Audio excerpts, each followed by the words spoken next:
Level 1. The lookout. The plaza boss needs eyes everywhere. That's you. You're 15, sitting on a plastic chair outside a convenience store in Kyakan. You have a phone, a Coke, and one job. Watch the road. If you see military trucks, you text a bird. If you see black SUVs with tiny windows, you text a snake. That means rival cartel. You're paid $100 a week. Cash. No questions. The other guys don't talk to you. You're furniture. But you're learning. You see how the system works. The police drive by twice a day. They wave. They're on payroll. The real threat is the Marines. They can't be bought. One day, a convoy rolls through. You freeze. You forgot to send the warning. 30 seconds later, your phone explodes with messages. Where were you? You asleep? A man appears next to you. He doesn't yell. He just looks at you. Next time we bury you in the desert. You don't forget again. Level 2. The transporter. You're 18. A man approaches you at a gas station. You know how to drive. Of course you do. Good. Tomorrow, 6EL. Warehouse on the south side. You show up. There's a white semi-truck. The cargo area is loaded with watermelons. Hundreds of them. Underneath the watermelons, welded into the floor, are 500 kilograms of methamphetamine. Your route, Sinaloa to Tijuana. 8 hours. If you get stopped, you are in prison for 20 years. If you make it, you get $3,000. You drive.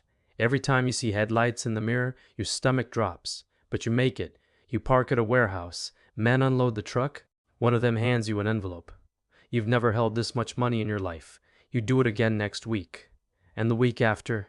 Your mom works 2 jobs more than your father made in a year before the cartel killed him for refusing to sell his land. Your work becomes routine. You stop being scared. That's when people get sloppy. That's when they get caught. Your cousin gets arrested at a checkpoint. He's 15 years in prison. Your cartel doesn't send lawyers. They just find a new driver. Level 3. The collector you've been driving for 2 years. No arrests. No assistance. You've proven you're reliable. Now they give you a gun and a list of addresses. You're a collector. Business owners in the plaza pay a monthly tax. It's not optional. A taco stand pays $500. A pharmacy pays $2,000. A nightclub pays $10,000. You go door to door. You collect the envelopes. Most people pay without issue. They know the rules. But there's always someone who thinks they're smart. A restaurant owner tells you he can't pay this month. Business is slow. You nod. You leave. You come back that night with 2 other guys. You smash every window. You break every table. You beat the owner unconscious in his own kitchen. The next month, he pays double. You're making $1,500 a week. You buy a used BMW. You buy your mom a new house. She doesn't ask where the money comes from. She just cries and hugs you. But you're also now a target. Rival cartels want your territory. The government wants to make examples. Every time you collect, you're exposed. Level 4. The cell leader. You're 25. You run a cell, 10 men. Your job is simple. Move product and protect territory. The cartel supplies you with 100 kilos of cocaine every month. You break it down. You sell it to distributors. You send the money up the chain. You keep 10%.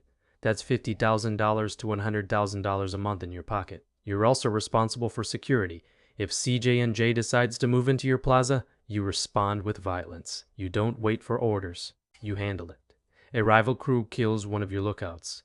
You find where they operate. You send 6 guys with AK-47s. They walk into a bar and open fire. 12 people die. 5 of them were civilians. It makes the news. The government promises justice. But the governor is on payroll. Nothing happens. You're living well. You have a house with a pool. You have a girlfriend who thinks you own a construction company you have respect. But you're also managing chaos. Your men are young and stupid. They get high on their own supply. They start fights. They attract attention. You have to discipline them. Sometimes that means a beating. Sometimes it just means a bullet. And the pressure from above is constant. The regional boss wants more money. Always more. If you don't deliver, you're replaced. And replacement is permanent. Level 5. The regional operator. You control the city now. Maybe it's Reynosa or Nuevo Laredo. You have 5 cell leaders reporting to you. You manage the supply, the distribution, and the violence. Your meetings are in safe houses that change every week. You arrive in armored SUVs. You have bodyguards. You carry a gold-plated pistol you've never actually fired. Your job is to think strategically. The plaza boss wants to expand into a neighboring state. You plan the operation. You identify weak points in the rival cartel's territory. You bribe local police to stand down. You coordinate the assault. 30 of your men roll into the town at 3 a.m. They kill the rival cell leader and his crew. They hang bodies from a bridge with a message, "This plaza belongs to Sinaloa." You also manage the money. Millions of dollars flow through your hands every month. You can't deposit it in a bank, you launder it. You buy restaurants, car washes, construction companies, legitimate businesses that hide illegal profits. You're making $200,000 a month. You have properties in 3 states. You have a wife and kids who live separately from your work life. You tell them you're an import-export guy. They don't ask questions. But the walls are closing in. The DEA has your phone tapped. You know this because your lawyer told you, so you communicate through messengers. You meet in person. You speak in code. You're also fighting a 2-front war. The government wants you arrested. Rival cartels want you dead. And ambitious men in your own organization want your position. You sleep 4 hours a night. You trust no one completely, not even your brother. Level 6, the plaza boss. You run the state. Every drug shipment, every murder, every bribe goes through you. You have 500 men working under you. You generate $20 million a month for the cartel. But you're a ghost. The public doesn't know your face. You don't do interviews. You don't appear in photos. You live in a compound in the mountains. 20-foot walls, armed guards, attack dogs. Your work is politics. You negotiate with other cartels to avoid unnecessary wars. You meet with governors and generals. You don't threaten them. You make them offers. A suitcase with $2 million. A share of the profits. A piece of the empire. Most of them take it. The ones who don't get exposed. Photos of them with mistresses. Evidence of corruption. Their careers are destroyed. And if they still refuse, they disappear. You're also a CEO. You manage logistics on a massive scale. Cocaine from Colombia. Precursor chemicals from China. Marijuana from the mountains. Heroin from poppy fields. You coordinate shipments across continents. You manage tunnels under the border. You manage submarines. You manage drones. You manage drones. You're making $1 million a month personally. But money is just a number on a screen now. You have everything you could want and nothing you actually need. You can't go to your daughter's quinceañera. That's too dangerous. You can't visit your mother's grave. Snipers might be waiting. You live in a golden cage, and the paranoia is eating you alive. Your head of security might be working for the DEA. Your accountant might be skimming. Your right-hand man might be planning a coup. You execute 2 of your men based on suspicion alone. Better safe than sorry. Level 7. The cartel leader. You built this. Maybe you inherited it from your father or your uncle. Maybe you killed your way to the top. Either way, you're the boss now. Your organization moves 100 tons of cocaine a year. You have cells in 15 countries. You have politicians in 6 states under your control. You're worth $3 billion. But your name is on every wanted list in the world. The U.S. has a $10 million bounty on you. The Mexican government has special forces hunting you.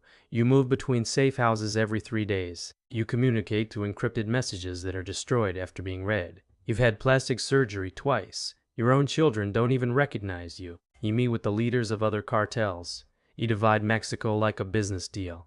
You get Sinaloa and Sonora. They get Tamaulipas and Veracruz. Everyone makes money.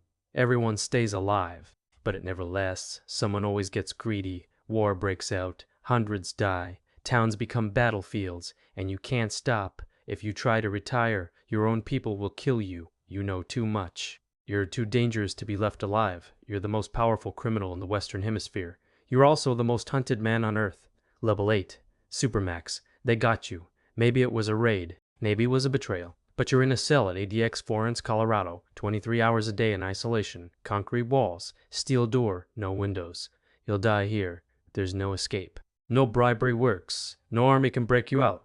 El Chapo tried twice. He's in the cell next to yours now. You had billions. You had an empire. Now you have 4 concrete walls and the rest of your life to think about every person you killed to get there. Level 9, the successor. But the cartel doesn't die with you. Your nephew takes over. Or your son. Or your lieutenant. Someone always steps up. The drugs keep flowing. The money keeps moving. The bodies keep piling up. The cycle never ends. You were the king. Now you're a legend. A cautionary tale. A ghost story that parents tell their kids. This is what happens when you get too greedy. When you think you're untouchable. But there's always another kid in Culiacan sitting outside a convenience store watching the road waiting for his chance. This is the cartel. Not a gang. A business. A $1 billion empire built on blood and corruption. And it's still running.